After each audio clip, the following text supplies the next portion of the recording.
అందరికీ first video start చేసే ముందు సారీ చెప్తున్నా. ముఖ్యంగా ఈ OnePlus Nord 5 ఓనర్షిప్ రివ్యూలు ఎవరైతే పార్టిసిపేట్ చేశారో వాళ్ళందరికీ పేరు పేరున సారీ చెప్తున్నా. ఎందుకంటే ఇందాక 8 PM నేను ఓనర్షిప్ రివ్యూ తీసుకోవడం జరిగింది Nord 5.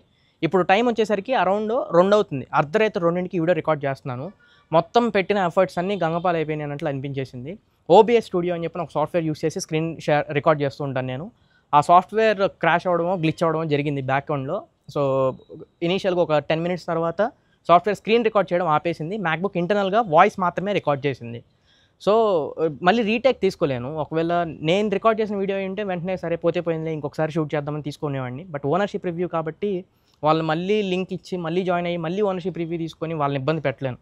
సో ఈ ఒక్కసారికి నా సబ్స్క్రైబర్స్ మీరు ఒక్కసారి అర్థం చేసుకొని ఈ వీడియో ఒకవేళ మీరు చూడాలనుకుంటే మాత్రం ఆడియోతో వరకు అడ్జస్ట్ అవ్వండి. ఫస్ట్ కొన్ని నిమిషాల వరకు మీకు వీడియో కూడా ఉంటుంది, బట్ కొన్ని నిమిషాలకి ఆడియో మాత్రమే వస్తుంది. సో ఈ తప్పు మళ్ళీ జరగకుండా చూసుకుంటాను. సాఫ్ట్వేర్ ఇంకొంచెం జాగ్రత్తగా ఇన్స్టాల్ చేస్తాను. సో ఈ ఒక్కసారికి అర్థం చేసుకోండి. Hi friends, welcome back. నేను మీ తరుణ్. ఈ రోజు మనం ఈ వీడియోలో OnePlus Nord 5 చాలా లైక్స్ చాలా కమెంట్స్ వచ్చినాయి. ఈ ఫోన్ గురించి ఓనర్షిప్ రివ్యూ తీసుకొని రమ్మని చెప్పి ఎట్టకెళ్ళకి మీ ముందు తీసుకొని వచ్చేసా. చాలా మంది యూజర్స్ దీంట్లో పార్టిసిపేట్ చేయడం జరిగింది. వాళ్ళ ఓనర్షిప్ రివ్యూని షేర్ చేసుకోవడం జరిగింది. సింగిల్ పాయింట్ కూడా మిస్ అయ్యకుండా ప్రతి ఒక్కటి ఇన్ డీటెయిల్డ్ ప్రతి డిపార్ట్మెంట్ వైజ్ వాళ్ళు అడిగాను. క్లియర్ గా వాళ్ళు షేర్ చేసుకున్నారు. ఒక్కటే ఇష్యూ ఏంటి అంటే హీటింగ్ ఇష్యూ. అదొక్కటి తప్పించి ఈ ఫోన్ లో ఏమి లేదు, చక్కగా తీసుకోవచ్చు అని చెప్పి అన్నారు. రూపాయి కాదు, ₹2 కాదు, 30,000 రూపాయలు పెడుతున్నారు. కాబట్టి నా వంతు నేను ఎంత చేయగలను యూజర్స్ అందరినీ పట్టుకొని వచ్చి వాళ్ళ ఎక్స్పీరియన్స్ ని ఈ వీడియోస్ లో క్యాప్చర్ చేసి మీ ముందు పెడతాను. ఆచి తూచి జాగ్రత్తగా ప్రతి ఒక్క డిపార్ట్మెంట్ వైజ్ చూసి ఆ తర్వాత కొనాలా వద్దా నిర్ణయించుకోండి. కొత్త కాన్సెప్ట్స్ మీకు ముందుకు వస్తున్నా. సో మీకు ఒకవేళ ఈ వీడియోస్ నచ్చి ఉపయోగపడుతున్నాయి, వర్తున్నాయని మీరు ఫీల్ అయితే ఖచ్చితంగా ఛానల్ కి సబ్స్క్రైబ్ అవ్వండి. 3 lakh సబ్స్క్రైబర్స్ కి త్వరగా రీచ్ అవుదాం. పని మాత్రం ఎక్కడా తగ్గదు. మీరు సపోర్ట్ చేస్తూ ఉండండి. ఇంకా రెట్టింపు ఉత్సాహంతో జెన్యూన్ అండ్ ఆనెస్ట్ కూడా మీ ముందుకు తీసుకొస్తూనే ఉంటా. Done Ravi okay bro. పూరా వినయ్ గారు కూడా okay. Krishna Teja okay bro done. Krishnateja done. Toshith okay. Pratap గారు okay done. Okay bro. Yes okay bye. Okay sir okay. Ganapathi okay done. Pavan bro okay bro. Krishnateja Abhinesh okay. Abhinesh okay. Ajay done okay. Next మనం ఇప్పుడు డిజైన్, కంఫర్ట్, బిల్డ్ క్వాలిటీ గురించి మాట్లాడుకుందాం. ప్రతాప్ గారు మీకు డిజైన్ ఎలా అనిపించింది? Comfortable గా ఉందా లేదా? బిల్డ్ క్వాలిటీ ఎలా అనిపి ఒకవేళ పడితే ఏదైనా డెంట్స్ లాంటివి పడినా మీరు షేర్ చేసుకోవచ్చు. బిల్డ్ క్వాలిటీ బాగుంది, డిజైన్ బాగుంది, కానీ వెనకాల కెమెరా మోడల్ నచ్చలేదు అంతగా. ఎందుకని అంటే అది పాత ఓల్డ్ మొబైల్ లాగా ఉంది కానీ కొత్తగా లేదు. చూడడానికి సామ్సంగ్ అనుకుంటారు కానీ OnePlus అనుకోరు. కంఫర్ట్ ఎలా ఉందండి? కంఫర్ట్ బాగుందండి. ఇంకొకటి చెప్పడం మర్చిపోయా, IP65 స్ప్లాష్ రెసిస్టెంట్ ఉంది, కంప్లీట్ వాటర్ రెసిస్టెన్స్ కూడా లేదు. ఇఫ్ ఇన్ కేస్ వాటర్ ఏమైనా ఉన్నా కానీ ఇప్పటికైతే నో ప్రాబ్లం. నాకైతే నచ్చిందండి. ప్రీమియం లుక్ ఉంది వేరే మొబైల్ కంపేర్ చేస్తే. నాకు అలవర్ అంతా చెక్ చేసుకున్నా, వేరే అదర్ మొబైల్స్ అంతా చెక్ చేసి నాకు ఈ మొబైల్ నచ్చింది, కొనేసాను. నాకంటే కొంచెం వెయిట్ ఎక్కువ అనిపిస్తుంది. సో ఎందుకంటే ఇదే బడ్జెట్ కి 30K లో IQ Neo 10 వస్తుంది. అది 7000 mAh ఉన్నా అది కొంచెం లైట్ వెయిట్ ఉంటుంది దీనికన్నా. 211 ఉంది, 202 ఉంటుంది. సో అది కొంచెం వెయిట్ ఒకటి కొంచెం ఎక్కువ అనిపిస్తుంది. యాక్చువల్ గా నాకు Nord 4 చాలా బాగా నచ్చింది. మెటల్ బాడీ అట్లా. యూట్యూబ్ లో కూడా చాలా మంది స్టార్టింగ్ ఏమన్నారు ప్లాస్టిక్ బిల్డ్ ఉంది, తునిక కూడా ఆన్లైన్ లో మంచిగా అనిపిస్తలేదు Nord 5 లుక్. కానీ తీసుకున్నాక చాలా ప్రీమియం అనిపిస్తుంది ఫోన్ మాత్రం. ప్లాస్టిక్ బిల్డ్ అయినా కూడా చూడడానికి చాలా ప్రీమియం ఉంది, కానీ వెయిట్ కొంచెం హెవీ సైడే ఉంటది. కొంచెం 1 hand తో యూజ్ చేయాలంటే కొంచెం ఇబ్బంది అవుతుంది. కానీ లుక్స్ అయితే రియల్ గా అయితే చాలా బాగుంది. ఆన్లైన్ లో చూసేదానికంటే కూడా రియల్ గా అయితే చాలా ప్రీమియం అనిపిస్తుంది ఫోన్. బిల్డ్ క్వాలిటీ బాగానే ఉందండి, నో ఇష్యూస్ అందులో. కాకపోతే కొంచెం వైట్ ఎక్కువ అనిపించింది. అంత నేను Nord 2T వాడాను, అది కొంచెం కాంపాక్ట్ లాగా ఉంటుంది. సో దాని నుంచి ఇక్కడ దీన్ని చెప్పేసరికి కొంచెం వైట్ ఎక్కువ అనిపించింది. స్టార్టింగ్ లా యూజ్ కూడా కొంచెం పెయిన్ లా అయింది ఫింగర్. ఇప్పుడు ఓకే. నాకు డిజైన్ నచ్చిందండి, బట్ పవర్ కి వాల్యూమ్ అండ్ ప్లస్ కి చాలా పైన ఉంది. పవర్ కి కూడా చాలా పైన ఉంది. ప్లస్ కి ఏదైతే ఉందో మనం ల్యాండ్స్కేప్ లో మూవీ చూస్తున్నప్పుడు కానీ ఫోన్ పడుతున్నప్పుడు ఆటోమేటిక్ గా ప్రెస్ అయిపోతుంది. ఒక రోజు ఏమైందంటే మార్నింగ్ అలారం పెట్టుకున్నాను, ఊరికే ప్రెస్ అయిపోయి వైబ్రేషన్ మోడ్ లో సైలెంట్ మోడ్ లోకి వెళ్ళిపోయింది. యాక్చువల్ గా బాక్స్ లో ప్రొవైడ్ చేస్తారు కదా, ఆ కేసు వేస్తే మాత్రం ఫ్రీక్వెంట్ గా టచ్ అయిపోతుంది అది ప్లస్ కి. వేరే మామూలుగా మనం హార్డ్ కేస్ కొంచెం బయట తీసుకుంటాం కదా, అది తీసుకుంటే ప్రెస్ అవ్వట్లేదు. బాక్స్ లో కేసు అయితే కంపల్సరీ ప్రెస్ అవుతుంది ప్లస్ కి. ఉపయోగం లేదు దాని వల్ల. దాన్ని యూజ్ చేసుకుంటే యాక్చువల్లీ చాలా బెనిఫిట్ అవుతుంది. ఐఫోన్ ఎలా ఉంటుందో మీకు అలా ఇచ్చేసాడు. క్వాలిటీ బాగానే ఉంది, బరువు ఎక్కువ ఉంటుంది. వెయిట్ పరంగా మీకు కొంచెం ఎక్కువ. ఒకసారి కింద పడింది, కింద స్పీకర్ దగ్గర కొంచెం డెంట్ పడింది. ఓకే బ్రో, డిజైన్ అంతా బాగుంది, నో ప్రాబ్లం. లేదన్న డిజైన్ అయితే చాలా బాగుంది. ప్లస్ కి అయితే అది గేమ్ ఛానల్ అంతే, అది యూజ్ చేయడం వస్తే అదే ఆఫీస్ పర్పస్ ఎక్కువ వాడతాను. దానికి ఉన్న అది ఏ ఫీచర్ ఉంటుంది కదా, సమ్మరీ చేస్తుంది కదా, అది చాలా బాగా యూజ్ అవుతుంది. అంటే క్యాలెండర్స్ కానీ ఇలా మనం బేసిక్ వర్క్ అంటే డేట్స్ మనం బేసిక్ గా మార్కెటింగ్ చేస్తాం అనమాట. సో దానికి ఏంటంటే క్యాలెండర్ యాడ్ చేయడానికి మన డేట్స్ అయ్యి నోట్ చేసుకోవడానికి, ఇంకా సపరేట్ మన ఏమైనా మూవీస్ కదా ప్రీవియస్ గా చూద్దాం అనుకుని మర్చిపోతుంటాం కదా, అవన్నీ యాడ్ చేసుకున్నప్పుడు చాలా బాగుంది. పైగా ఏంటంటే దానికి ఇచ్చిన ప్రైవసీ ఫీచర్ కూడా చాలా బాగుంది. ఏంటంటే ఇంకా అందరూ ఓపెన్ చేయకుండా అది డైరెక్ట్ ఫింగర్ ప్రింట్ కానీ ఫేస్ ఐడి తో కానీ అన్లాక్ అవుతుంది. చాలా బాగా ఇచ్చాడు. ఇంకా బిల్డ్ అంటే ఆ దగ్గర నుంచి అప్పుడే కొని ఒక 25 days అలా అవుతుంది. 3 times పడ్డది కానీ చాలా స్క్రాచ్ కూడా ఎక్కడ పడలేదు. అంటే మోర్ దెన్ చాలా ఐటమ్స్ కూడా పాడేస్తాను బ్రో. బాగానే ఉంది మొత్తం లుక్స్ మాత్రం. వైట్ కలర్ బాగుంది. పర్ఫార్మెన్స్ అండ్ ప్రాసెసర్ గురించి మాట్లాడదాం. మెయిన్ ఇదే స్నాప్డ్రాగన్ 8 సిరీస్ ప్రాసెసర్ ఇచ్చారు ఫస్ట్ టైం నాట్ సిరీస్ లో. Snapdragon 8 Gen 3 processor, LPDDR5X, UFS 3.1 storage type. మీకు మల్టీ టాస్కింగ్ ఇవి చేసేటప్పుడు గేమ్స్ ఎవరైనా ఆడారా, గేమ్ పర్ఫార్మెన్స్, జనరల్ యూసేజ్ అన్నింటి పరంగా చెప్తారు. కానీ ప్రతాప్ గారు మీకు ఎలా అనిపించింది? నేను మామూలుగా Asphalt 9 ఎక్కువ ఆడతా, PUBG తక్కువ బ్రో. మామూలుగా Asphalt 9 ఉంటుంది కదా, ఆ గేమ్ ఆడతా. మామూలుగా కొద్దిసేపు ఆడిన కొంచెం వామ్ అయితే అనిపిస్తుంది. నాకైతే అనిపించింది వామ్ అవుతున్నట్టు, కొంచెం అవుతున్నట్టు అనిపించింది. వామా హీటింగ్? హీట్ ప్రాబ్లం చాలా ఎక్కువ. హీట్ అయితే ఒక నిమిషం హీట్ అవుతుందా మీకు? వామ్ ఎక్స్పీరియన్స్ అనిపించిందా? హీట్ అయితే అవుతుంది బ్రో, హీట్ అవుతుంది. ఫోన్ అయితే హీట్ అవుతుంది గేమ్స్ ఆడేటప్పుడు. మామూలుగా డే టు డే టాస్క్ అయితే ఏం అనిపిస్తలేదు. BGMI ఆడితే అయితే BGMI కూడా ఆడినా, అది ఆడినప్పుడు కూడా అవుతుంది, హీట్ అవుతుంది. 120 FPS యాప్స్ అవి యూజ్ చేస్తే ఏం అవుతలేదు, కానీ గేమ్స్ ఆడితే హెవీ గేమ్స్ ఆడితే హీట్ అవుతుంది. 120 FPS బాగానే అనిపించిందా? 120 FPS నేనైతే నోటీస్ చేయలేదు బ్రో. 90 FPS అయితే వస్తుంది కానీ 120 అయితే నేను రివ్యూ చేసినప్పుడు కూడా వాళ్ళు 120 అన్నారు కానీ అప్పటికి రాలేదు. అప్పుడు 90 ఉండింది, అయితే ఇప్పటికీ రాలేదన్నమాట. నేనైతే నోటీస్ చేయలేదు. మరి నేను గేమ్స్ అయితే ఆడను, ఓన్లీ మల్టీమీడియా చేస్తాను. బాగుంది నాకైతే. ప్యూర్ రియల్మీ వాడేవాడిని, దాంతో పోలిస్తే చాలా బెటర్ గా ఉంది. మొబైల్ హీట్ అవుతుందండి బాగా. BGMI ఎక్కువ 1 hour ఆడితే దాదాపు 42-43 degrees వెళ్ళిపోతుంది. ఓన్లీ ఒక 42-43 యాక్చువల్లీ నామినలే. మిగతా అంతా బాగుందండి మొబైల్ అంతా. 42-43 యాక్చువల్లీ నామినలే. 45 పైన వెళ్తే మనకి హీటింగ్. బట్ మీకు నాకు తెలిసి చేతుల్లో BGMI ఆడేటప్పుడు ఫింగర్స్ మొత్తం కాలిపోతాయి. ఆ మాదిరి ఎక్కువ ఓవర్ హీట్ అవుతుంది. BGMI ఆడితే 2 hours 47 పోయింది అంటే హీటింగ్ మాత్రం. మిగతా అంతా బాగుంది మొబైల్ అంతా.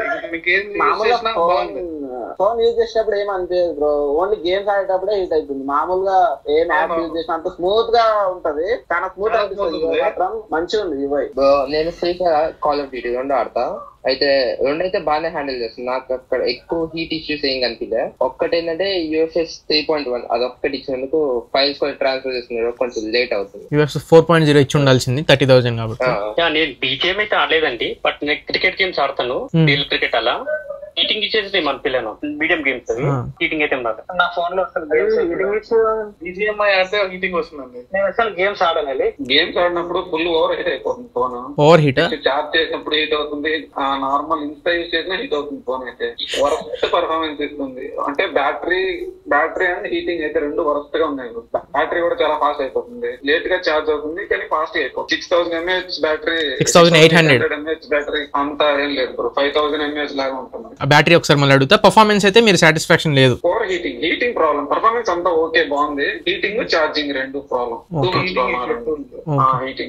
హీటింగ్ అయితే ఉంది బ్రో. కాకపోతే అది ఏంటంటే 144 FPS అది మన ఛార్జింగ్ బేస్ చేసుకొని హీట్ అనేది చాలా ఎక్కువ ప్రొడ్యూస్ చేస్తుంది. అంటే మనం ఎక్కువ 100% ఛార్జింగ్ పెట్టి ఆడడం స్టార్ట్ చేసాం అనుకో, అంటే నేను ఈ టైంకి ఆడతాం నైట్ 11:30 స్టార్ట్ చేస్తే నైట్ 2:30 దాకా ఆడతాం. BGMI 144 FPS లో 100% బ్యాటరీ ఆడాం అనుకో, అరౌండ్ 70కి వచ్చేదాకా ఫోన్ అయితే మామూలుగా కావట్లేదు, చాలా గట్టి కావాలి. కాకపోతే అది మరీ ఏం కాదు, ఎందుకంటే 144 FPS అంటే చాలా ఎక్కువ FPS. ఫ్రేమ్ డ్రాప్ కూడా నేను నోటీస్ చేసినంత వరకు 1 hour 30 minutes 144 కి 142 141 అలా నోటీస్ చేసాను తప్ప ఇచ్చారా? అప్డేట్ లో వచ్చిందా 120 FPS సపోర్ట్ వచ్చిందా? 120 కాదు, 90 FPS ఉంది ఫస్ట్ నుంచి. 144 FPS ఫ్రేమ్స్ ఇది ఎన్హాన్స్ చేస్తుంది. IQ 10 లో అవి ఉంటాయి కదా, అడిషనల్ ఫ్రేమ్స్ యాడ్ చేస్తుంది కదా. అందులో లైవ్ గా చూపిస్తుంది అనమాట, ఎన్ని ఫ్రేమ్స్ వస్తున్నారో లైవ్ గా అయితే చూపిస్తుంది. అదేంటంటే బాగా ఎక్కువ ఆడితే, అంటే మనం బ్యాటరీ బేస్ చేసుకోండి, అరౌండ్ 70% బిలో ఆడామనుకోండి గేమ్, అప్పుడు అంత పెద్దగా నేను నోటీస్ చేయలేదు. ఎందుకంటే మేబీ నేను నైట్ టైమ్స్ ఆడడం వల్ల అనుకుంటా. నైట్ టైమ్ 11 దాటిన తర్వాత ఆడతాను. చేయమంటే నేను BGMI ఆడతాను, ఫ్రీ ఫైర్ ఆడతాను. మార్నింగ్ టైమ్స్ అయితే గేమ్ ఆడినప్పుడు, నైట్ టైమ్స్ అయితే నాకు అంత ఇష్యూ ఏమొచ్చు. ఎందుకంటే కంపేర్ టు ఈ బడ్జెట్ రేంజ్ లో మనం కంప్లైంట్ కామెంట్ చేయడం లేదు గేమ్స్ విషయంలో కూడా. ఎందుకంటే చెప్పేవాళ్ళు రివ్యూస్ చెప్తున్నారు కానీ వాళ్ళు ఇచ్చిన ఫ్యూచర్స్ అన్ని బేస్ చేసుకున్నా డే టు డే యూజర్స్ కి 30,000 కి ఇంతకన్నా ఎక్కువ ఎక్స్పెక్ట్ చేయకూడదు ఎవరు. మీకు పర్ఫార్మెన్స్ బానే ఉంది కానీ హీటింగ్ ఇష్యూ ఉంది అంతేనా? హీటింగ్ ఇష్యూ అది కూడా కామన్ అన్న, ఎందుకంటే 600 కాబట్టి అంత పెద్ద బ్యాటరీ ఇచ్చినప్పుడు ఏదైనా కాలిపోద్ది. కరెక్టే. నేను అనేది ఏంటంటే ఈ హీటింగ్ జనరల్ గా మనకి ఏంటంటే హీట్ అయినప్పుడు పర్ఫార్మెన్స్ మీద అది చూపించింది ఎఫెక్ట్. అదేం చూపించట్లేదు అంత పెద్ద గేమ్. ఎందుకంటే 1.5 hours అంత రీచ్ అయినా సరే అది ఫ్రేమ్స్ ఎంత మహా అయితే అడిక్షన్ ఫ్రేమ్స్ బూస్ట్ చేసినా ఆ 3-4 ఫ్రేమ్స్ తగ్గుతుంది తప్ప అంత మంచి పెద్ద డిఫరెన్స్ ఏం తెలియదు. లాక్స్ కూడా ఏం లేదు. ఎందుకంటే ఇది మీరు పాజిటివ్ గా తీసుకుంటున్నారా నెగిటివ్ గా చెప్తున్నారు ఇప్పుడు పర్ఫార్మెన్స్? అంటే మిగతా వాళ్ళదైతే బ్యాలెన్స్డ్ అన్న, బ్యాలెన్స్డ్. ఓకే ఛార్జింగ్ బేస్ చేసుకొని చెప్తున్నాను. 70% ఛార్జింగ్ ఉన్నప్పుడు అయితే నెగిటివ్ రివ్యూస్ ఏం లేదు. బిలో అదే 70% పైన బ్యాటరీ ఎప్పుడైతే ఉన్నా అప్పుడు హీట్ అవుతుంది. అవినేష్ మీ ఎక్స్పీరియన్స్? కాలుతాయి, ఫింగర్స్ అయితే కాలుతాయి. నా ఎక్స్పీరియన్స్ అయితే అంటే మరీ అంత కాదు. అంటే కంపేర్ టు అల్యూమినియం ఫ్రేమ్ ఉన్న ఫోన్స్ ముందు వాటితో కంపేర్ చేస్తే దీనికి అల్యూమినియం ఫ్రేమ్ వచ్చింది ఖచ్చితంగా చేతులు కాలుతాయి. BGMI లాంటి ఆడో కానీ ఫ్రీ ఫైర్ అయితే ఆడతా బ్రో. అది కాలేజ్ మానేసి మరి ఆడతా, బాగా హ్యాండిల్ చేస్తుంది. అయితే లాగ్స్ ఏం లేవు కానీ హీట్ అయితే చాలా అవుతుంది. హీట్ అవుతుందా? లాగ్స్ అయితే ఏం అవుతలేవు, హీట్ అవుతుంది కానీ లాగ్ అయితే ఏమి ఉండట్లేదు. గేమ్ ఆడేటప్పుడు కూడా వెయిట్ అనేది చాలా అనిపించింది అసలు చేతిలో. Next networking, signal reception, wifi speeds పరంగా 5G స్టాండ్ అలోన్ ఉంటుందా? VoNR సపోర్ట్స్ బానే ఉన్నాయా? కాల్ డ్రాప్ అవడం కానీ ఇట్లాంటివి ఏదన్నా నెట్వర్కింగ్, సిగ్నల్ రిసెప్షన్ సంబంధించి ఏదన్నా ఇష్యూస్ ఉంటే చెప్పండి. బ్రో నాకైతే సిగ్నల్ విషయం లేదు, ఇప్పుడు సిగ్నల్ పూర్తి వస్తుంది కానీ అయితే బానే ఉంది. ఎక్కడ 5G డ్రాప్ అవ్వట్లేదు, కాల్స్ బాగున్నాయి. VoNR సపోర్ట్ అన్ని నో ప్రాబ్లం వస్తుంది, బానే ఉంది. వాయిస్ క్వాలిటీ ఉంది, వచ్చిన కాల్ కూడా నీట్ గా ఉంది, బాగా అనిపిస్తుంది. యాక్టివిటీ బాగుందండి, అన్ని వైఫై కాల్స్ అన్ని బాగా క్లారిటీ ఉంది, నో ప్రాబ్లం. బ్రో కాల్స్ అయితే బానే ఉంది. క్లియర్ వాయిస్ ఒక ఫీచర్ ఉంది కదా బ్రో, అదొక్కటి ఆన్ చేస్తే ఏంటంటే బ్యాక్గ్రౌండ్ నాయిస్ అంతా పక్కన ఎవరైనా మాట్లాడుతుంటే అయ్యి ఇంట్రెస్ట్. ఓకే అదేలేండి, ఏదైనా నాయిస్ రిడక్ట్ చేసిద్ది, వాయిస్ మాత్రమే ఇచ్చింది. ట్రాఫిక్ లో బాగా ఉపయోగపడింది. నేను ఒకసారి థియేటర్ లో ఉంటే కాల్ వచ్చింది, మా ఫ్రెండ్ కాల్ చేసిండు. అంటే అన్నాడు సౌండ్ వినిపించలేదు అని అన్నాడు. అది నాయిస్ రిజెక్ట్ చేసేస్తుంది. సో మీకు నెట్వర్క్ సిగ్నల్స్ ప్రాబ్లం లేదు? ఏం లేదు, ఎయిర్టెల్ సిమ్ యూజ్ చేస్తున్నా, మంచిగా ఉంది, అంత బాగుంది. కాల్స్ పరంగా బాగానే ఉందండి. యాక్టివ్ నాయిస్ కాన్సలేషన్ కదా, అది బాగా హెల్ప్ఫుల్ అవుతుంది. బాగానే ఉందండి, అన్ని బాగా. నెట్వర్క్ ఇష్యూస్ ఏం లేవు. అది నెట్వర్క్ ఇష్యూస్ ఏం లేవన్నా కానీ ఒక్కొక్కసారి డైలర్ లాగ్ అవుతుంది, అది అందరికీ అవుతుంది. ఒకసారి అడగ కాల్ చేస్తున్నప్పుడు మళ్ళీ అదే మల్టిపుల్ టైమ్స్ వెళ్తుంది, అంటే యూఏ లాగ్ అది. నేను రైట్ చేసాను కంప్లైంట్ వెరిఫై చేస్తా అన్నారు అంతే. బ్రో అసలు చెత్త బ్రో, అసలు నాకైతే నెట్వర్క్ ఇష్యూలో మాత్రం 5G అసలు ఉండడమే లేదు. ఇంట్లో ఉంటే మాత్రం 4G, బయటకి ఎప్పుడు టౌన్ లో ఉంటేనే 5G వస్తుంది. అంటే ఇది ఆపరేటర్ ఇష్యూ బ్రో. మీకు టౌన్ లో 5G వస్తుంది బట్ ఇంట్లో రావట్లేదు అంటే అది ఆపరేటర్ ఇష్యూ. అంటే మీకు టౌన్ లో కూడా 5G రావట్లేదు అనుకోండి, లేదా మీ పక్కన వాళ్ళకి వస్తుంది బట్ మీకు రావట్లేదు అనుకుంటే అది ఇష్యూ ఉన్నట్లు. అక్కడ వచ్చి ఇక్కడ రావట్లేదు అంటే ఆపరేటర్ ఇష్యూ, అంటే ఆపరేటర్ ఇష్యూ. ఇందాక నేను ఇంకొకటి అడగడం మర్చిపోయా, మల్టీ టాస్కింగ్ ఎలా ఉంది? బ్యాక్గ్రౌండ్ మెమరీ మేనేజ్మెంట్ అంతా చాలా బాగుంది బ్రో. తోషిత్ సార్ ఒక మొబైల్ హీటింగ్ తప్ప మీద అంతా బాగుంది. రవి మల్టీ టాస్కింగ్ అన్న బాగా అంతా మంచిగా ఉంది బ్రో. వినయ్ మల్టీ టాస్కింగ్ అయితే మంచిగా ఉంది. సో అందరికి మల్టీ టాస్కింగ్ పరంగా అయితే ఇబ్బంది ఏం లేదు. ఎక్కువసేపు ఉంచట్లేదు బ్రో. ఓకే, మెమరీలో ఉంచుకోవట్లేదా? ర్యామ్ లో ఉంచుకోవడం మళ్ళీ రీఓపెన్ అవుతుంది. BGMI లాంటి గేమ్, కాల్ ఆఫ్ డ్యూటీ అలాంటివి. మిగతా వాళ్ళకి ఎవరన్నా నోటీస్ చేశారు? అది లాక్ చేసి ఇస్తే లోడ్ అవ్వట్లేదు అన్న. లాక్ లో లోడ్ అవ్వదు, యాక్టివ్ లో. లాక్ అంటే మొబైల్ లాక్ కాదు, పైన మనం లైసెన్స్ లో లాక్ చేసుకుంటాం కదా, అందులో ప్రిఫరెన్సెస్ బట్టి అది వేస్ట్ చేసుకుంటుంది. అంటే మనం మోర్ దాన్ 4 apps పెట్టి అప్పుడు దీనికైతే లాక్ చేస్తామో ఇంకా బ్యాక్గ్రౌండ్ లో ఎంతసేపు ఉన్నా రన్ అయిపోతుంది. అంటే క్లోజ్ కింద క్లోజ్ అవ్వకుంటున్నా సరే క్లోజ్ అవ్వదు కదా. ఓకే ఓకే, రన్ అవుతుంది. నెక్స్ట్ ఇంకా extra features NFC IR blaster use చేస్తున్నారు. NFC IR బ్లాస్టర్ ప్రతాప్ గారు? NFC వాడలేదు కానీ IR బ్లాస్టర్ అయితే వాడుతున్నాను, పని చేస్తుంది, బాగా వర్క్ చేస్తుంది. NFC వాడండి. NFC వాడటం లేదండి, IR బ్లాస్టర్ వర్క్ అవుతుంది, బాగా యూస్ చేస్తాం. నేను రెండు వాడాను, రెండు బాగా పని చేస్తాను. Good good. లేదు బ్రో, రెండు వాడలేదు. NFC వాడలేదండి, IR బ్లాస్టర్ వాడాను, అది బాగానే పని చేస్తుంది. NFC కూడా వాడండి సార్, లేని వాళ్ళు చాలా మంది NFC లేదని చెప్పి కంప్లైంట్ చేస్తున్నారు. వాడతామండి. అజయ్? NFC రెండు వాడాను బ్రో. All good. NFC అయితే కార్డ్ డిటెక్ట్ చేస్తుంది కానీ పేమెంట్స్ అయితే చేయలేదు నేను ఇంకా. IR బ్లాస్టర్ ఒకటి యూస్ చేశాను, వర్క్ అవుతుంది బ్రో. అది NFC అన్ని యాప్స్ కి సపోర్ట్ లేదు బ్రో, కొన్ని యాప్స్ మాత్రం. అంటే పాప బ్యాంకింగ్ సెక్టర్ లో అనుకున్నట్లు పని చేస్తుంది తప్ప గూగుల్ పే, పేటిఎం ఈ రెండింటికి. పేటిఎం కూడా ఇప్పుడు తీసేశారు, ప్రాబ్లీ ఇప్పుడు గూగుల్ పే ఒక్కటే పని చేస్తుంది. అదే పేటిఎం తీసేశారు. గూగుల్ పే నాకు చూపించట్లేదు, పాప్ ఒకటి ఉంటుంది కదా, పాప్ ఒకటి బ్యాంక్ కి సంబంధించిన యాప్స్ చూపిస్తుంది తప్ప పేటిఎం వల్ల మనం రెగ్యులర్ గా గూగుల్ పే లో మీరు పైన బ్యాంక్ అకౌంట్స్ లోకి వెళ్ళి యాడ్ రూపే కార్డ్ అని చెప్పని ఉండిద్ది, అక్కడ నుంచి యూపీ ఎయిట్ కార్డ్ యాడ్ చేసాం కానీ అవ్వట్లేదు. ట్రై చేసాం చాలా సార్లు, ఇంకా వదిలేసాం జరగదు. NFC పర్ఫార్మెన్స్ అయితే చాలా బాగుంది, కార్డ్ కూడా బాగా ఫాస్ట్ గా యాడ్ చేస్తుంది. ఐఆర్ బ్లాస్ట్ ఒకటి వన్ బాగానే పడింది. డిస్ప్లే గురించి మాట్లాడదాం. 6.8 inch 1.5K resolution display, 144 hertz refresh rate, HDR10+, almost అన్ని ఫీచర్స్ ఇచ్చారు. డాల్బీ విజన్ ఒకటి తప్పించి 450 పిక్సెల్స్ పర్ ఇంచ్ డెన్సిటీతో కూడా వస్తుంది. నేను అబ్జర్వ్ చేసినప్పుడు నాకు చాలా మంచి ఎక్స్పీరియన్స్ అనిపించింది. మీరు ఒకసారి display colours, viewing angles and brightness experience, బయట సన్లైట్ లో విజిబిలిటీ ఎలా ఉంది వీటన్నిటి గురించి షేర్ చేసుకోండి. బాగుందండి, అన్ని బాగున్నాయండి, ఇబ్బంది లేదు. డిస్ప్లే పరంగా మీ కంప్లైంట్ బాగుందండి, ఇంత బాగుంది, చాలా బాగుంది డిస్ప్లే. స్మూత్నెస్ గానీ చూసి వ్యూ మల్టీమీడియా గానీ కలర్ కూడా బాగుంది. బాగుందండి, బాగుంది డిస్ప్లే, చాలా బాగుంది. ఓకే, బ్రైట్నెస్ వీటన్నిటి పరంగా కూడా మీకేం ప్రాబ్లం లేదు? ఒక నిమిషం, ప్రాబ్లం అయితే ఏం లేదు. ఓకే, బ్రైట్నెస్ గానీ డిస్ప్లే గానీ చాలా బాగుంది. కలర్ యాక్యురసీ ఎవ్రీథింగ్ ఏం లేదు బ్రో, బయట సన్లైట్ లో వెళ్ళినా కూడా మంచిగానే అనిపిస్తుంది. కానీ డిఫాల్ట్ గా వివిడ్ మోడ్ లో పెట్టినట్టున్నాడు. నేను మళ్ళీ నేచురల్ కలర్స్ పెట్టేస్తున్నా, కొంచెం వైబ్రెంట్ కలర్స్ వస్తాయి. డిస్ప్లే బాగుందండి, బయట కూడా డిస్ప్లే అయితే బాగుంది కానీ బ్రైట్నెస్ కొంచెం తక్కువ అనిపించింది. ఎందుకు ఎండలో కొంచెం తక్కువనే అనిపించింది, కనపడడం లేదు. కాలేజ్ లో వాడుతుంటే కానీ అసలు తక్కువ అనిపించింది, దానికి ఆ బడ్జెట్ లో చాలా తక్కువ అనిపించింది. Next in display finger print sensor, optical in display finger print sensor, unlocking లో ఏమైనా ఇష్యూస్ ఉన్నాయా? ఏం లేవండి. ఓకే, వారు వన్ సైడ్ ఉంది. స్పీకర్స్, స్టీరియో స్పీకర్స్ వస్తున్నాయి. నేను అబ్జర్వ్ చేసినప్పుడు నాకు 50-50 సెపరేషన్ అన్నట్లు అనిపించింది. స్టీరియో ఎఫెక్ట్ కూడా నాకు బాగా నచ్చింది. మీకు ఎలా అనిపించింది స్పీకర్స్? ప్రతాప్ గారు ఒక్క సైడ్ ఎక్కువ వస్తున్నట్టు ఏమనిపించలేదు, రెండు అంకల బాగానే వస్తుంది. ఉందన్న మా ఊరిది ఐక్యూ యూనిట్ అన్నారు, దాంతో కంపేర్ చేస్తే స్టీరియో కొంచెం తక్కువ, కొంచెం కాదు తక్కువగానే అనిపిస్తుంది. కానీ ఆ కంపేర్ చేసి చెప్పకుండా తెలియదు దానికి దీనికి. అది గేమింగ్ ఓరియంటెడ్ కాబట్టి ఆటోమేటిక్ స్టీరియోస్ బాగుంటాయి. అదొకటి అంటే నాకు రెండు ఫోన్లు ఉండడం వల్ల అలా అనిపించింది. అందులో న్యూటెన్ కూడా మా ఊరికి ఇచ్చేస్తాను అన్నాడు. అంటే ఒక స్టీరియో ఒకటి కాంప్రమైజ్ అయినట్టు ఉంది. అంటే ఏమైంది క్వాలిటీ ఏదో చదువు అంటే దానికంటే తక్కువ వాల్యూమ్ వస్తుందా? లౌడ్నెస్ క్వాలిటీ దానికన్నా చాలా బాగుంది, లౌడ్నెస్ తక్కువ ఉంది. లౌడ్ తక్కువ అంటే ఇన్స్ట్రుమెంట్స్ బేసిక్లీ బాగా వస్తున్నాయి. కాకపోతే ఇది మాత్రమే కొంచెం అంటే లౌడ్ తక్కువగా ఉంది. క్వాలిటీ అయితే నేను ఈ రెండు యూస్ చేసా కదా, నియో 10R కంటే ఇదే క్వాలిటీ బాగుంది. సో ఎవరికి స్పీకర్స్ పరంగా కంప్లైంట్స్ లేవు. ఫైన్. ఇంకా కెమెరాస్ దగ్గర స్టార్ట్ చేద్దాం. 50 megapixel plus 8 megapixel camera. Primary camera అయితే సోనీ LVT 700 సెన్సర్ తో వస్తుంది. బొకే వీడియోస్ లాంటివి కూడా రికార్డ్ చేసుకోవచ్చు. ఫ్రంట్ అగైన్ 50 మెగాపిక్సెల్ కెమెరా ఇచ్చారు, కానీ ఫ్రంట్ కెమెరాకి 4K సపోర్ట్ ఇవ్వలేదు. ఫోటోస్ పరంగా డే లైట్, లో లైట్ ఎలా అనిపించినాయి, ఫ్రంట్ కెమెరా పరంగా డే లైట్, లో లైట్ ఎలా అనిపించింది, వీడియో శాంపిల్స్ వీటన్నిటి గురించి షేర్ చేసుకోండి. నా కన్సర్న్ ఏంటి అంటే ఈ బడ్జెట్ లో ఈ ఫోన్ ఒకటి, ఐక్యూ నియో 10 ఒకటి, ఈ రెండింటిలో కూడా టెలిఫోటో లెన్స్ ఇవ్వలేదు. పెట్టిందైతే యాక్చువల్ 32,000 లో అయితే టెలిఫోటో లెన్స్ ఇస్తే ఈవెన్ బెటర్ ఉండేది. ఎవరైనా మిస్ అవుతున్నారు దాన్ని కూడా షేర్ చేసుకోండి. ప్రతాప్ గారితో స్టార్ట్ చేద్దాం. కెమెరా అయితే బాగుంది, నాకు నచ్చింది. నేను టెలిఫోటో పెద్ద వాడను, మామూలు రెగ్యులర్ ఫోటో వాడతాను. బాగా నచ్చింది నాకు. నైట్ లో కూడా బాగా వస్తున్నాయండి, పర్వాలేదు. వీడియో శాంపిల్స్ ఏమైనా ట్రై చేశారా? చేసానండి, బాగుందండి, క్వాలిటీ బాగా వస్తుంది. నాకు నచ్చిందండి కెమెరా, ఫ్రంట్ బ్యాక్ నచ్చింది. టెలిఫోటో లెన్స్ అంటే నేను యూస్ చేయను, నార్మల్ కెమెరా అయితే యూస్ చేస్తాను, బాగుంది. వీడియో కూడా బాగా క్లారిటీ అంతా బాగుంది.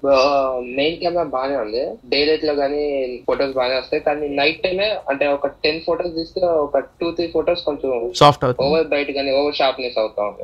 ఫ్రంట్ కెమెరా అయితే మార్నింగ్ గానీ నైట్ గానీ బాగా వస్తుంది. ఫ్రంట్ బ్యాక్ మెయిన్ కెమెరా మంచిగా ఉంది. నాకు టెలిఫోటో కూడా ఇచ్చేది ఉండే అని అనిపించింది. కానీ ఓకే, ఫోటోస్ అయితే కలరింగ్ అది మంచిగా ఉంది. అది OnePlus 13 లో ఉండే HDR ఇచ్చింది కదా, అది చాలా మంచిగా అనిపిస్తుంది. నాట్ 4 లో దానికంటే దీంట్లో చూస్తే చాలా అల్గోరిథమే డిఫరెంట్ అయిపోయింది. మా కొలీగ్ దగ్గర నాట్ 4 ఉంది, నా దగ్గర ఫోటోస్ చూసినాక నా ఫోన్ లోనే దిగుతున్నాడు అతను, ఆ ఫోన్ లో దిగుతాడు. ఇంకా నేను కూడా ఇదే ఫోన్ తీసుకునేది ఉండే అన్న ఫీలింగ్ వచ్చింది అతనికి.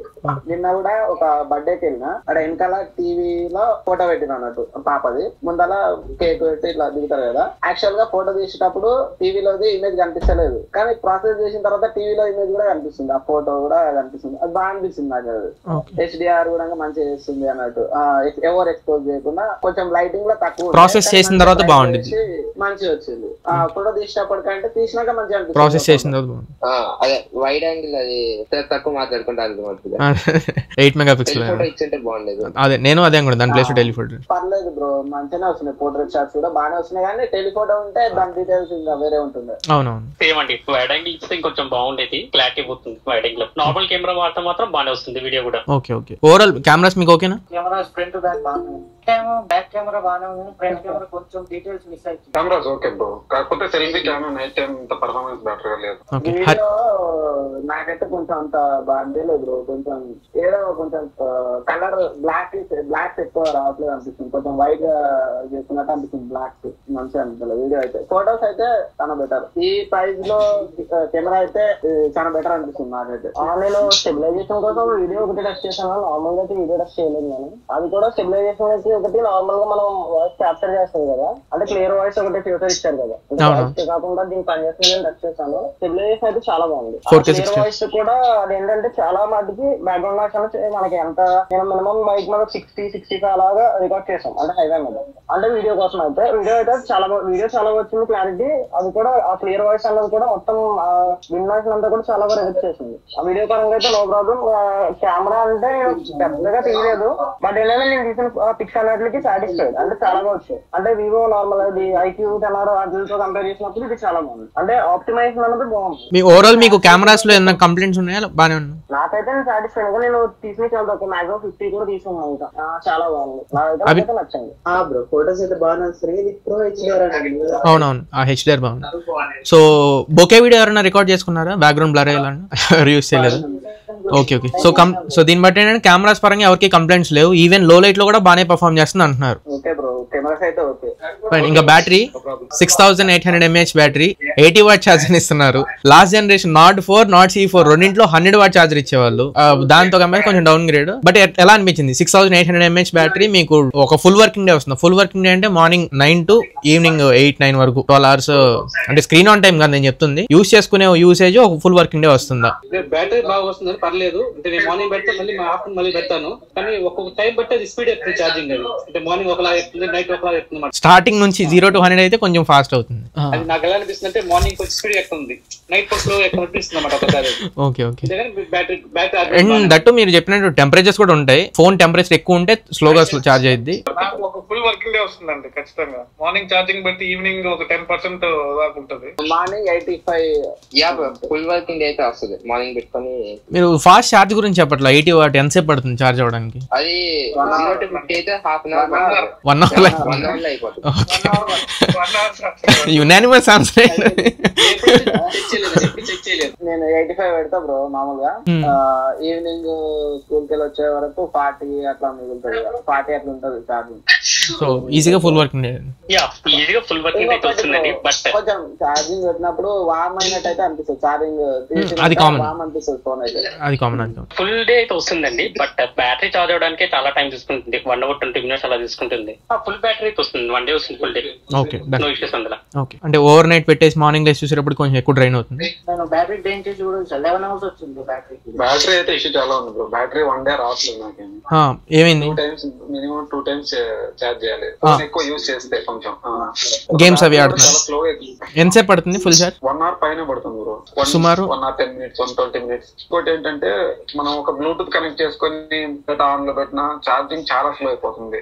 Okay okay. బ్లూటూత్ కనెక్షన్ ఇలాగ ఏమైనా యూజ్ చేస్తుంటే గానీ 10 minutes కి 2-3% అలా ఛార్జ్ అవుతుంది. నేను అది నోటీస్ చేయలేదు కానీ బ్రో, అది నార్మల్ గా ఏంటంటే నేను ఎక్కువ ఫోన్ పెట్టి ఛార్జింగ్ పెట్టి యూజ్ చేస్తాను. అంటే నార్మల్ గా ప్రీవియస్ మొబైల్ కూడా ఛార్జింగ్ అయిపోయినా ఛార్జింగ్ పెట్టి ఎక్కువ యూజ్ చేస్తాను. అది అలా అయ్యేది కాదు. అంటే ఇప్పుడున్న కంపెనీ ఐక్యూ 10R ఉన్నా కాబట్టి 10R మా వాడిది కూడా సేమ్. అది చూసినా అది ఏంటంటే వివో ఆప్టిమైజేషన్ ఎలా ఉంటుంది అంటే వాళ్ళు ఛార్జ్ పెట్టేసి వాడేసినా సరే ఛార్జ్ పెట్టేవాడిది ఇంకా ఫస్ట్ ఎక్కేస్తుంది ఛార్జింగ్. ఇది అలా ఎక్కట్లేదు. ఇది ఏంటంటే చాలా స్లో. ఇంకా వాడేమనుకో మొబైల్ వాడేమనుకో అంటే వీడియోస్ చూసాం అనుకో, నేను ఎక్కువ క్రంచీరోల్ చూస్తాను. క్రంచీరోల్ ఓపెన్ చేసామంటే ఆయన చెప్పినట్టు 10 minutes కి 2 points, 2 points ఎప్పుడు నోటీస్ చేయలేదు. మాక్సిమం 5 points ఎక్కుతుంది 10 minutes. అరౌండ్ నార్మల్ గా చూసుకుంటే 10 minutes కి 20 points ఎక్కుతుంది. కాల్ స్టార్ట్ చేయకుండా 60 ఉంది, కాల్ స్టార్ట్ చేసరికి 7 points డ్రాప్ అవుతుంది. అని చెప్పి మాత్రం మరి ఐడియా లేదు. ఫైన్. మీరు సాటిస్ఫైడ్ బ్యాటరీ పరంగా ఏదైనా కంప్లైంట్ ఉన్నట్ట? గేమ్స్ మాత్రం రివర్స్ గా ఆడుతుంటారు. మధ్య నుంచి 6 వరకు గుర్తుంది, కాలేజ్ కొట్టిన గేమ్స్ ఆడతాను. 8 నుండి 68 కి వచ్చింది. ఛార్జింగ్ మాత్రం బాగానే. ఓకే, సో ఓవరాల్ బాగానే ఉంది. నెక్స్ట్ లాస్ట్ ఇంకా ఓఎస్ ఆండ్రాయిడ్ వర్షన్ స్పీడ్ గురించి మాట్లాడదాం. ఆక్సిజన్ ఓఎస్ తో వస్తుంది స్మూతెస్ట్ యూఐ ల్యాగ్స్ గానీ, యూఐ ట్రాన్సిషన్స్, యానిమేషన్స్ కలర్స్ వేసేది అదే okay colourise okay colourise. So experience ఎలా అనిపించింది? యూఐ ల్యాక్స్ ఏమైనా ఉన్నాయా? యూఐ బగ్స్ కానీ ఇట్లాంటివి ఏమైనా ఉంటే షేర్ చేసుకోవచ్చు.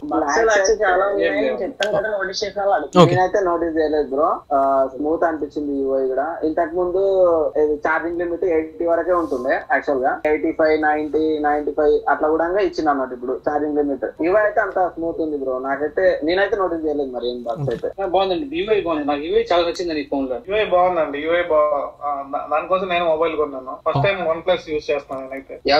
యూఐ బాగుంది, OnePlus తీసుకునే దానికోసం. యూఐ బాగుందండి, ఆల్రెడీ వాడాను Nord 2T. ఆక్సిజన్ వచ్చి నచ్చే మళ్ళీ OnePlus వచ్చాను. అంటే వెనిలా ఎక్స్పీరియన్స్ ఉంటుంది కదా, పిక్సెల్ ఎక్స్పీరియన్స్, అది బాగా అనిపిస్తుంది నాకు యాక్చువల్ గా. ఈ ఫోన్ తీసుకున్నాక కూడా కస్టమ్ రోమ్ వేసుకోవాలి అనే ఉండే, కానీ వాడిన తర్వాత నాకు ఉండంలే ఇదే బాగా అనిపిస్తుందిలే అని అన్న ఫీలింగ్ వచ్చింది. ఇంకా చేంజ్ చేసుకోకుండా పర్లేదు అని అనిపించింది. OnePlus యూఐ అంటే మీకు ఐడియా ఉంటుంది, OnePlus 70 ఫీల్ అన్నది ఎప్పుడో పోయింది. బట్ ఏంటంటే same Oppo, Realme, OnePlus model bugs ఉన్నాయి. బక్స్ ఏంటంటే ఇప్పుడు ఆటో బ్రైట్నెస్ యూజ్ చేస్తాం కదా మనం. ఆటో బ్రైట్నెస్ యూజ్ చేసినప్పుడు అది మనం ఒకసారి తగ్గించాం అనుకో, మిగతా కంపేర్ టు ఈ ఫోన్ గానే చూడ, ఎగ్జాంపుల్ ఐఫోన్ కూడా తీసుకో, మనం ఒకవేళ తగ్గించేసినా సరే ఆటోమేటిక్ గా రెడ్ చేసుకుని రైస్ చేస్తాం, మళ్ళీ మనం ఏమన్నా ఎండ్లోకి వెళ్ళిపోతాం. OnePlus 8 సిరీస్ దగ్గర నుంచే యూఐ చేంజ్ అయిపోయింది కంప్లీట్. సాటిస్ఫైడ్ అసలు, ఎందుకంటే ల్యాక్స్ అన్నాయి చాలా ఉన్నాయి, కాకపోతే అవి ఈ టైంలో అంటే మల్టీ టాస్కింగ్ చేసినా బాగానే ఉంటుంది. ఏం లేవు బటర్. నెక్స్ట్ అప్డేట్ పాలసీనే 4+6 years అప్డేట్ పాలసీతో వస్తుంది. ఇప్పటి వరకు అప్డేట్స్ అన్ని ఫ్రీక్వెంట్ గా వచ్చాయా? వచ్చేయండి, నో ప్రాబ్లం. ఇవాళ ఒకటి వచ్చిందండి, సెప్టెంబర్ ప్యాచ్ ఇవాళ. సో అప్డేట్స్ ఆన్ టైం ఉన్నట్టే, ఆన్ పార్ ఉన్నట్టు. నెక్స్ట్ మీకేమన్నా నేను అడగని క్వశ్చన్స్ ఏమైనా ఉండి మీకు ఏదైనా ప్రాబ్లమ్స్ ఫేస్ చేస్తున్నారా? ఒక్కటి ఏ ఫీచర్స్ బ్రో ట్రాన్స్లేషన్ సరిగ్గా వర్క్ అవట్లేదు, స్క్రీన్ ట్రాన్స్లేటర్. ఓకే. నెక్స్ట్ ఇంకెవరికైనా ఏమైనా కంప్లైంట్స్ ఉన్నాయా ఫోన్ లో? నేను అడగను. ఏ ట్రాన్స్లేటర్ బాగానే చేస్తుంది, కాకపోతే సపోర్టెడ్ లాంగ్వేజ్ అయితే కొంచెం ఫాస్ట్ గా ఉంది. కొన్ని బాగానే పనిచేసి, కొన్ని చోట్ల అది లాంగ్వేజ్ ట్రాన్స్లేట్ అయ్యి కూడా ప్రాపర్ గా అది కంటెక్స్ట్ సరిగ్గా చూపించట్లేదు, అంటే డిఫరెంట్ ఎక్కువ లాగా చూపిస్తుంది కంటెక్స్ట్. ఓకే. ఇంకా ఫైనల్ క్వశ్చన్ ఒక్కొక్కరుగా అడుగుతాను.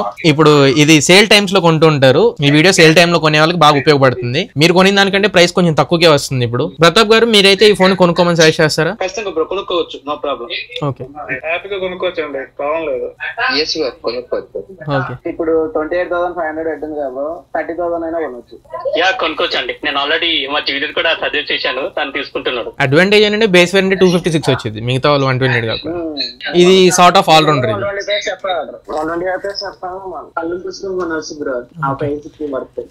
ఈ వీడియో ఇలాగే పెడతాను, కొనుక్కున్న వాళ్ళు తిట్టుకుంటే నాతో పాటు మిమ్మల్ని కూడా jokes apart, thank you so much.